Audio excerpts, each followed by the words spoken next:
본문의 중간을 짤막하게 좀 읽었지만 이 14장을 처음부터 쭉 보게 되면 이제 요나단이 등장을 하는데 그냥 단순히 등장하는 게 아니고요. 요나단이 굉장히 영웅처럼 굉장히 멋있게 등장을 합니다. 그래서 이 14장의 말씀을 우리가 쉽게 그냥 읽게 되면 단지 그냥 요나단이라는 사람을 얘기하고자 하는 것처럼 우리가 그냥 단순하게 읽고 지나치게 될 때가 있는데, 오늘 이 본문이 중요한 것은 절대로 이 요나단이 아니라는 것을 먼저 말씀을 드립니다. 그래서 이 본문이 과연 그 무엇을 말하고자 하는지를 우리가 바르게 알려면 앞에서 이야기했던 13장의 내용을 반드시 기억하셔야 돼요. 그럼 13장에서 이제 사울은 이제 블레셋과의 전쟁에 대한 상황 속에서 이제 사무엘은 기다려도 오지 않고, 또 그러한 상황 속에 백성들은 많은 블레셋의 대군 앞에서 두려워서 도망가게 되어지는 상황이 계속 이루어지죠.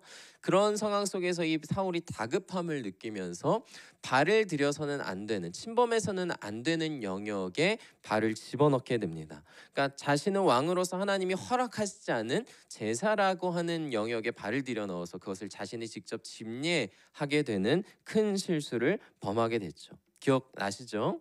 자, 그래서 그 일로 인해서 이 사울이 큰 책망을 받게 되었습니다. 그때 사무엘이 이렇게 이 사울에게 이야기를 했어요. 지금은 왕의 나라가 길지 못할 것이라 여호와께서 왕에게 명령하신 바를 왕이 지키지 아니하였으므로 여호와께서 그의 마음에 맞는 사람을 구하여 여호와께서 그를 그의 백성의 지도자로 삼으셨느니라 하고. 여러분, 이러한 선언을 왕이었던 사울이 듣는다면 사울의 심리적인 상태가 어땠을까요? 그냥 단순하고 평범하지 않았을 것이 분명합니다. 자신의 왕권의 위협에 대한 선언을 들었기 때문에, 그래서 이 사울의 상태가 이후로 실질적으로 계속해서 무너지게 되는 모습을 이제 보여주게 되는 것인데, 그 시작이 바로 13장의 내용이었습니다. 자, 그런데 그러한 상황 속에서 오늘 14장의 이야기가 시작되는데 뜬금없이 요나단의 이야기가 지금 등장을 하고 있다는 거예요. 자, 그러면 이 요나단이 단순히 등장하지 않았다는 것을 우리가 조금은 느끼게 되면서, 그럼 과연 왜 요나단이 지금 등장하고 있을까? 그리고 하나님은 그럼 요나단의 모습을 통해서 과연 무엇을 말씀하시려고 하시는 걸까? 우리가 거기에 초점을 맞추고 24장의 말씀을 한번 살펴보아야 합니다. 자, 그럼 한번 말씀을 쭉 돌아보면 좋겠는데, 자, 하루는 이 요나단이 자기의 무기를 가지고 있는 소년과 함께 단 둘이서 블레셋을 공격하기로 결정을 합니다. 여러분, 대단하지 않나요? 그러니까 목숨을 거는 전쟁이고 거기에는 수많은 적군들이 있을 텐데 단 둘이서 전투를 하려고 작정을 해요. 여러분, 이러한 모습을 우리가 볼 때 이러한 요나단의 모습이 과연 이 결정이 인간적인 용기에서 나온 것인지 아니면 그의 결정이 신앙적인 이유에서 나온 것인지를 우리가 확인을 해야 할 필요가 있는 것입니다. 자, 그러면 우리의 6절의 말씀을 통해 한번 살펴보면 좋겠습니다. 자, 요나단이 자기의 무기를 든 소년에게 이르되 우리가 이 할례받지 않은 자들에게로 건너가자. 여호와께서 우리를 위하여 일하실까 하노라. 여호와의 구원은 사람이 많고 적음에 달리지 아니하였느니라. 아멘. 자, 여기 요나단이 여러분 블레셋을 뭐라고 불렀습니까? 할례받지 않은 자들이라고 지금 부르고 있어요. 여러분, 할례라는 것은 하나님의 백성이냐 아니냐를 구분하는 굉장히 중요한 기준이 됩니다. 그래서 지금 이러한 할례받지 않은 자들이라고 요나단이 이 블레셋을 칭한다는 것은, 지금 이 요나단은 이 전쟁을 하나님과 하나님의 대적 가운데 이루어지고 있는 그런 영적인 전쟁 가운데 있다는 것을 지금 요나단이 이해하고 있다, 이것을 나타내주고 있는 것이죠. 그리고 동시에 뭐라고 요나단이 얘기를 하냐면 여호와께서 우리를 위하여 일하실까 하노라라는 이야기를 합니다. 여호와께서 우리를 위하여 일하실 것이다 라고 하는 느낌이 아니라 일하실까 하노라 라고 이야기를 해요. 근데 우리가 이 말씀을 어떤 한국의 문화처럼 보면 뭔가 자신 없어 보이는 것처럼 요나단의 이 말을 해석하게 되지만, 사실은 요나단은 지금 굉장히 겸손한 겁니다. 그러니까 내가 전쟁을 하려고 나갈 때 이 전쟁의 뜻이 하나님에게 있는지 나에게 있는지, 하나님에게 뜻이 없다면 전쟁을 하지 않을 거고 하나님에게 뜻이 있다면 전쟁을 하고자 하는 어떤 그러한 겸손함을 지금 요나단이 보여주고 있는 것이에요. 그래서 이 전쟁의 뜻을 하나님에게 맡겨드린다라고 하는 신앙을 보여주는 것이죠. 또 마지막으로 뭐라고 얘기하냐면 여호와의 구원은 사람이 많고 적음에 달려있지 아니하였다라고 얘기를 합니다.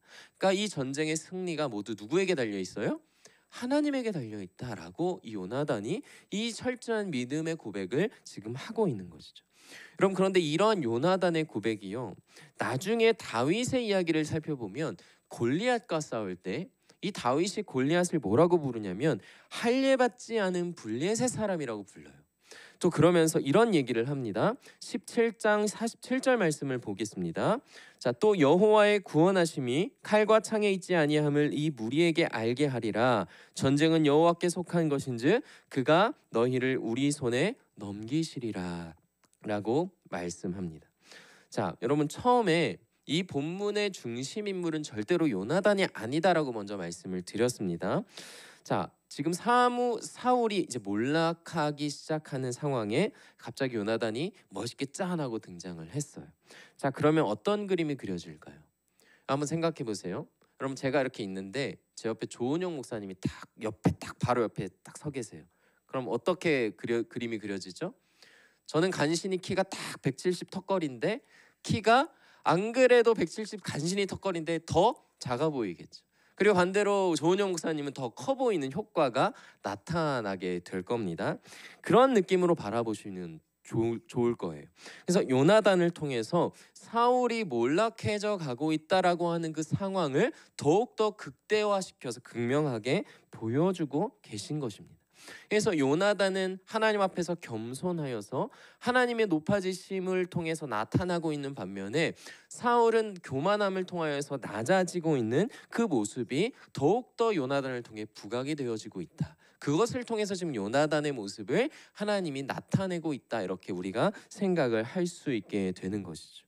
또 그러면서 이렇게 사울을 계속해서 폭로하는 동시에 사울을 떠난 그 왕권은 과연 어떤 사람에게 흘러갈 것인가, 누구에게 흘러갈 것인가를 이 요나단을 통해서도 조금씩 보여주시는 겁니다. 그러니까 요나단의 모습과 비슷했던 인물이 누구였다고요?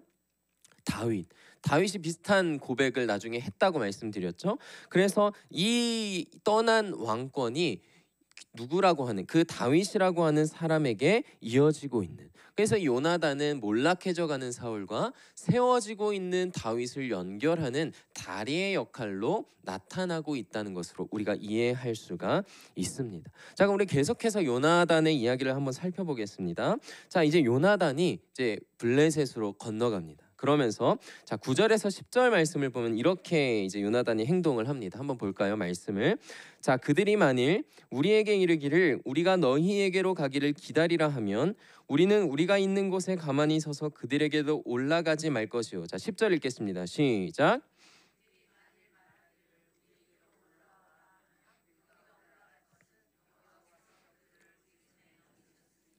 이것이 우리에게 표징이 되리라 하고. 그럼 요나단이 전쟁을 하고자 블레셋으로 건너갔지만 전쟁을 임의로 합니까? 하지 않아요. 무엇을 구하죠? 표징을 구한다고 이야기를 하고 있습니다. 그러니까 왜냐, 앞에서 요나단이 하나님에게 이 전쟁의 뜻을 맡겼다라는 것이 나왔기 때문에 그런 모습을 지금 보여주고 있는 것이죠. 자, 그리고 하나님이, 오늘 말씀이 길기 때문에 직접 디테일하게 살펴보진 않겠지만 하나님이 그런 표징을 주시거든요. 그리고 표징대로 요나단이 전쟁을 하게 되는데 여러분, 그 결과가 당연히 어땠을까요? 이겼을까요? 당연히 이겼겠죠. 자, 말씀을 한번 보겠습니다. 자, 14절과 15절입니다. 자, 요나단과 그 무기를 든 자가 반나절 가리 땅 안에서 처음으로 죽인 자가 20명 가량이라. 자, 함께 읽겠습니다. 시작. 들에 있는 진영과 모든 백성들이 공포에 떨었고 부대와 노략군들도 떨었으며 땅도 진동하였으니 이는 큰 떨림이었더라. 아멘. 그럼 요나단은 전투에서 당연히 이겼을 뿐 아니라 블레셋을 어떻게 만들어요? 공포에 떨게 만들어요.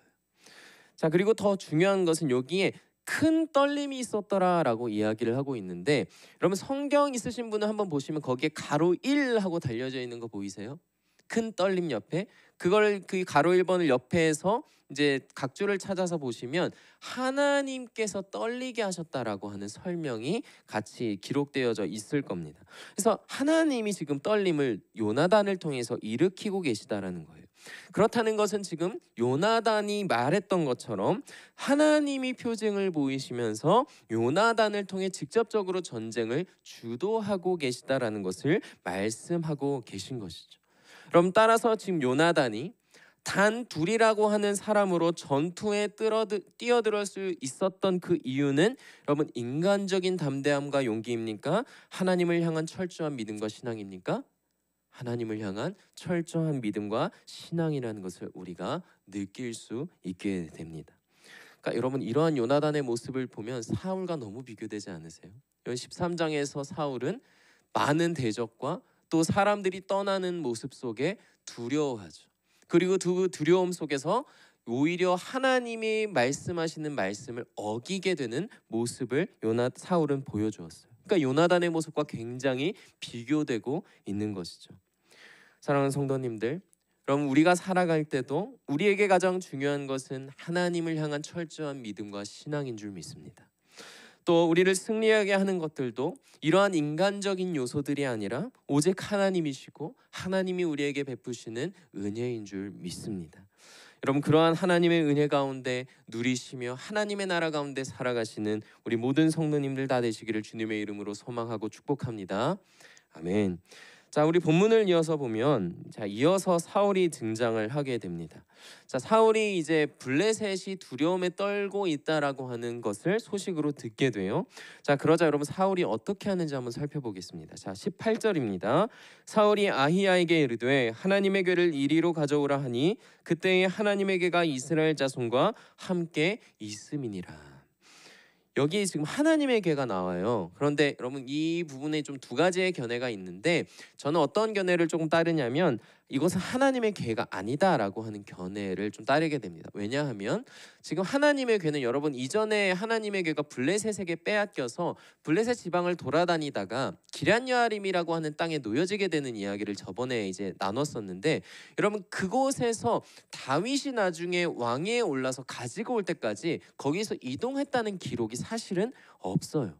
그렇기 때문에 여기서는 하나님의 궤가 아니라는 것을 알 수가 있는데 그렇다면 이게 하나님의 궤가 아니고 무엇인가라고 한다면 여러분 히브리어를 처음으로 헬라어로 번역한 70인형이라는 굉장히 권위 있고 중요한 성경의 그 번역본을 보면 이 하나님의 궤를 에봇이라고 하는 단어로 정정해서 기록해 놓은 것을 볼 수 있게 됩니다. 그러니까 지금 사울이 하나님의 궤가 아니라 에봇을 가지고 오라고 명령을 했다라고 이해하는 것이 저는 더 바람직하지 않을까라고 생각을 합니다. 자, 근데 에봇을 왜 가져오라고 얘기했을까요? 여러분 에봇이라고 하는 것은 하나님의 뜻을 구하기 위한 도구로서 사용이 됩니다. 근데 지금 사울이 하나님의 뜻을 뭔가 구하려고 하는 것처럼 보여지고 있는 것이죠. 자, 앞에서 지금 사울은 자신의 이제 몰락에 대한 선언을 받았어요. 그러니까 그래 속된 말로 심하게 쫄렸을 겁니다. 여러분 그러자 이 사울이 계속해서 무엇을 하기 시작하냐면 신앙적인 구색을 갖추기 시작하는데 자 이것은 하나님을 자신이 믿고 정말 하나님에게 뜻을 구하고 의지하고자 하는 신앙이 아니라 앞에서 사울이 자기 마음대로 제사를 드렸던 것처럼 지금도 자기의 이 왕권과 이 전쟁의 승리를 얻어내기 위한 어떤 종교적인 형식을 갖추고 있는 것이라고 우리가 생각을 할 수가 있습니다. 그러니까 사울은 계속 자기 신앙을 지금 만들어내고 있다라는 것이죠. 그럼 그 결과가 24절에 나와 있는데요. 이날에 이스라엘 백성들이 피곤하였으니 이는 사울이 백성에게 맹세시켜 경계하여 이르기를 저녁 곧 내가 내 원수에게 보복하는 때까지 아무 음식물이든지 먹는 사람은 저주를 받을지어다 하였음이라. 그러므로 모든 백성이 음식물을 맛보지 못하고. 여러분 이러한 판단을 하나님께서 내리셨나요? 하나님이 이런 말씀을 하셨다는 게 기록에 나와 있지 않습니다. 여러분 그런데 이런 말도 안 되는 이제 전쟁을 감당해야 하는 병사들에게 뜬금없이 금식을 선언하는 말도 안 되는 결정을 하고 있는 거예요. 거기다가 먹으면 저주를 받을 것이라는 하나님의 말씀과는 완전히 없는 그런 자기의 신앙으로 명령하고 경고하고 있는 모습을 보여주고 있는 것입니다. 여러분 살다 보면 사람은 약해지고 궁지에 몰리게 될 때 어떤 극단적인 모습들이 쉽게 나타나게 됩니다. 그러니까 사람은 가장 힘들 때 그 본성이 드러난다라고 말하기도 하죠. 그러니까 판단력이 흐려지고 위기에 쫓기면 악수를 막 자기도 모르게 두게 되는 거죠. 여러분, 그래서 드라마 같은 걸 보면 가끔씩 어떤 주인공이 어떤 위기 속에서 판단력을 막 잃어버리고 막무가내로 막 행동하려고 하면 옆에 있는 사람이 어떻게 하죠? 뺨을 팍 때리죠. 정신 차리라고. 그러면 이 사람이 정신을 탁 드는 모습들을 가끔씩 보여주는데, 여러분 지금 사울은 옆에 뺨을 때려줄 사람이 있어요, 없어요? 없어요. 뺨, 지금 이런 사울한테 뺨 때렸다가는 그 사람은 목숨을 건지지 못할 거예요. 근데 또 살펴보면 사실은 이 사울은 사무엘을 통해서 이미 뺨 한 대 정신 차리라고 맞았는데 이 사울이 정신을 차리지 못하고 있는 거죠. 그럼 이런 것을 우리가 볼 때 여러분, 우리도 때로는 어떤 판단력, 특별히 영적으로 우리가 판단력을 잃어버릴 때가 많지 않습니까? 우리가 영적으로 이러할 때 어떻게 하나님을 생각해야 하는지, 어떻게 신앙을 가져야 하는지, 어떻게 생각해야 하는지, 그러한 판단력을 우리도 잃어버릴 때가 굉장히 많은데, 여러분 그럴 때 하나님의 말씀을 통해 우리의 정신이 번뜩 차려지는 지혜와 은혜가 있어야 하는 줄 믿습니다. 그것이 우리가 굉장히 우스개처럼 얘기할 수도 있지만 이러한 사울의 모습을 보면 굉장히 중요하다는 것을 알 수 있게 돼요. 하나님이 아니고서는 우리의 영적인 흐트러짐과 무너짐을 바르게 세워줄 수 있는 분은 없는 줄로 믿습니다. 자, 그런 상황 속에 이제 여러분 요나단이 다시 등장을 해요. 여러분, 사울의 결정을 모르던 요나단이 그리고 꿀을 먹게 됩니다. 그런데 그 꿀을 먹은 요나단의 상태를요, 눈이 밝아졌다고 표현을 해요. 여기서 눈이 밝아졌다는 것은 기운이 회복됐다라는 것을 의미합니다. 그런데 여러분, 다른 백성들은 지금 어때요? 기운을 전혀 회복하지 못하고 있어요. 한 사람의 한 극단이 모든 사람을 피곤하게 만들고 있는 모습을 보여줍니다. 그럼 결국 이 백성들이 어떻게 하냐면요, 너무 배고픈 나머지 나머지 짐승들을 모두 핏째 잡아먹게 되는 하나님의 말씀을 완전히 어기는 심각한 결정을 보여주게 됩니다. 한 사람의 극단이 모든 공동체의 또 다른 극단으로 만들어가게 하고 있는 거예요. 그럼 그러자 사울이 제단을 쌓는데요, 35절에서 이렇게 말합니다. 사울이 여호와를 위하여 제단을 쌓았으니 이는 그가 여호와를 위하여 처음 쌓은 제단이었더라. 여러분, 제단이 어떤 제단이래요? 처음 쌓은 제단. 여러분, 사울이 지금 왕이 된 지 수년이 지났어요. 오랜 시간이 지났는데 지금껏 하나님에게 제단을 드린 적이 없다. 이것은 하나님에게 지금껏 예배 드린 적이 없다라는 것을 이야기하는 거예요. 여러분, 물론 지금 드리는 예배도 하나님이 받으시지 않는 잘못된 예배겠죠. 문제는 이 예배를 하나님이 받으시지 않으시는데 하나님에게 이 사울이 물어요, 이 뜻에 대해서. 그런데 하나님이 대답을 하세요, 안 하세요? 대답을 안 하시는 거예요. 여러분, 이것이 가장 무서운 벌 아닌가요? 우리가 하나님에게 무언가 물었을 때 하나님이 우리에게 대답해 주시지 않을 때, 또 우리가 무언가 잘못된 길로 가고 있는데 하나님이 우리를 그 길 가운데 그냥 방치하실 때, 여러분, 그것이 우리에게 있어서 가장 무서운 하나님과의 단절이라는 심판인 줄 믿습니다. 여러분, 우리가 그러한 영적인 죽음에서 예수 그리스도를 통해 건짐받고 회복이 되었다는 것은 그래서 굉장한 은혜이고 우리가 날마다 감사해야 하는 제목이 되어야 하는 것입니다. 여러분, 그러자 사울은요, 여러분, 이 문제가 누구에게서 왔는지 찾아내려고 하는데 이런 얘기를 합니다. 이스라엘을 구원하신 여호와께서 살아계심을 두고 맹세하노니 내 아들 요나단에게 있다 할지라도 반드시 죽으리라 하되 모든 백성 중 한 사람도 대답하지 아니하매. 여러분, 사울은 지금 자신에게 죄가 있다는 생각을 하고 있어요, 안 하고 있어요? 자신에게는 죄가 있을 수 있다라는 생각은 전혀 하지 못하고 있어요. 완전히 판단력을 다 잃어버린 모습을 보여주고 있습니다. 그러면서는 잘못된 신앙 속에서 내 아들이라도 죽이겠다고 하는 말도 안 되는 극단적인 선언을 자기 마음대로 내뱉게 됩니다. 여러분, 결국 누가 뽑히게 되는 줄 아세요? 요나단이 그 투표에서 뽑히게 되어집니다. 그러니까 그러니까 자기의 마음대로 한 잘못된 선언, 자기의 신앙으로 마음대로 내뱉은 잘못된 선언으로 자신의 아들을 죽음으로 내모는 잘못된 모습을, 너무나 비극으로 치닫는 모습을 사울을 통해 보여주고 있는 것이죠. 여러분, 오늘 우리는 이 말씀을 보면서 자기 신앙에 빠져 살아가는 인생의 모습이 어떠한지를 보게 됩니다. 여러분, 하나님은 요나단을 통해서 계속해서 사울의 잘못된 권력, 사울의 잘못된 신앙, 그 실체를 계속해서 드러내세요. 그러면서 인간적으로 선택한 왕과 그 나라와 실상이 과연 어떠한지를 계속해서 그 백성들에게, 또 오늘 말씀을 보는 우리에게 느끼게 하십니다. 여러분, 45절을 한번 함께 좀 보겠습니다. 자, 45절 함께 읽겠습니다. 시작. 백성이 사울에게 말하되 이스라엘의 이 큰 구원을 이룬 요나단이 죽겠나이까? 결코 그렇지 아니하니이다. 여호와의 살아계심을 두고 맹세하옵나니 그의 머리털 하나도 땅에 떨어지지 아니할 것은 그가 오늘 하나님과 동역하였음이라 하여 백성이 요나단을 구원하여 죽지 않게 하니라. 아멘.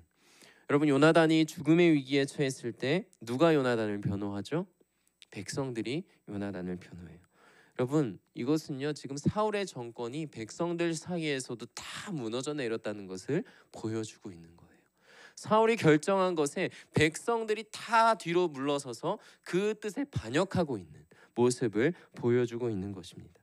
여러분, 이런 것을 보면 사람이 세우는 것은 모두 모래 위에 세운, 잠시 있다가 다 쓰러져서 없어져 버리는 헛된 것들임을 너무나 절실하게 보여주고 있습니다. 여러분, 우리도 살아가면서 많은 것들을 필요로 하면서 살아갑니다. 그리고 그 필요를 여러분 우리는 하나님에게 구하죠. 여러분, 그런데 때때로 우리가 기도하고 살아가다 보면 내가 필요로 하는 것이 하나님보다 더욱더 중요해질 때가 있어요. 하나님은 반드시 내가 원하는 것을 반드시 들어주어야만 하는 하나님으로서 마치 내 무언가를 이루어줘야 하는 어떤 나의 조리개로서 심지어는 우리가 마음대로 생각하고 받아들이는 그러한 모습의 신앙을 우리가 가지게 될 때도 있습니다. 여러분, 그러면 우리의 행위의 초점은 계속해서 내가 원하는 것에만 맞춰져 가게 되는 거예요. 여러분, 이제 부모님으로서 자녀들을 기르고 하실 때 자녀들이 내가 원하는 것에, 자신이 원하는 것에 나를 막 부모를 함부로 대하고 이용하려고 하면 여러분, 그 자녀의 모습이 얼마나 아픕니까?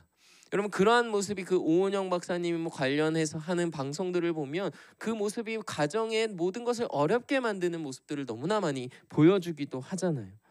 여러분, 그래서 우리가 기도를 할 때도 하나님을 바라보고 하나님을 생각하면서 기도하는 것이 아니라 내가 기도를 하면서도 하나님의 뜻은 무엇인지 귀 기울이고 하나님이 나에게 정말 원하시는 것은 무엇인지 귀 기울이면서 내가 원하는 것을 구하는 것이 아니라 그냥 막연하게 내가 필요한 것만 구하게 되어지는 모습의 기도를 할 때가 너무나도 많은 것 같습니다. 또 우리가 전도를 할 때에도 정말 그 영혼을 바라보고 그 영혼을 향해 하나님이 말씀하시는 것을 내가 느끼고 생각하면서 전도하기보다는 내가 전도하고 있는 나의 행위에 집중해서 나 이런 사람이지, 내가 이렇게 전도하는 올바른 신앙인이지라고 하는 그냥 나에 집중이 되어서 하나님의 정말 참된 뜻을 잃어버리는 우리의 모습도 많이 나타나게 됩니다. 여러분, 우리가 봉사를 할 때도 내가 하나님이 주신 사랑으로 이 공동체를 섬기고자 하는 마음으로 봉사할 때가 아니라 오히려 그 봉사를 통해 내가 더욱더 높아지고 내가 더욱더 사람들을 통해서 자기 만족을 더욱더 누리려고 하는, 더욱더 무언가를 사람들을 통해서 인정받으려고 하는 것에 노출될 때도 너무나 많은 것을 우리는 쉽게 경험하게 됩니다. 여러분, 내가 원하는 것을 위해 단순히 신앙적인 행위를 하는 것은 하나님께서 원하지 않는 뜻임을 오늘 우리가 말씀을 통해 다시 한번 기억하기를 원합니다. 이것은 저에게도 너무나 마찬가지입니다. 우리 모두에게 마찬가지인 모습입니다. 하나님은 우리가 이 인간적인 어떤 행위와 모습에 매몰되고 치우쳐서 살아가기를 원하지 않으십니다. 우리가 무언가를 할 때 그 행위에 담겨 놓으신 하나님의 정말 복음, 하나님의 축복, 하나님의 귀한 은혜를 발견하고 하나님을 바라보고 하나님과 가까워져 가는 정말 복된 인생이 우리에게 있기를 하나님은 원하시는 줄 믿습니다. 사랑하는 성도님들, 오늘 우리가 함께 또 기도할 때 오늘 우리 안에 나도 모르게 만들어 놓은 그 사울을 다 예수 그리스도의 십자가 앞에 못 박는 시간이 되기를 원합니다. 내가 만든 자기 신앙이 있다면 이렇게 해야 이렇게 좋은 신앙이지, 내가 이렇게 하면 내가 원하는 것이 이루어지지, 뭔가 이렇게 내 마음대로 만들어 놓은 신앙이 있다면 그 모든 것을 다 예수 그리스도의 그 십자가 은혜 앞에 다 내어놓는 귀한 시간이 되기를 원합니다. 그리고 오직 하나님 한 분에게만 겸손히 밀착하는 인생을 통해 온전하고 행복한 삶을 누리며 하나님의 은혜 가운데 살아가시는 우리 모든 복된 성도님들 다 되시기를 주님의 이름으로 간절히 소망하고 축복합니다.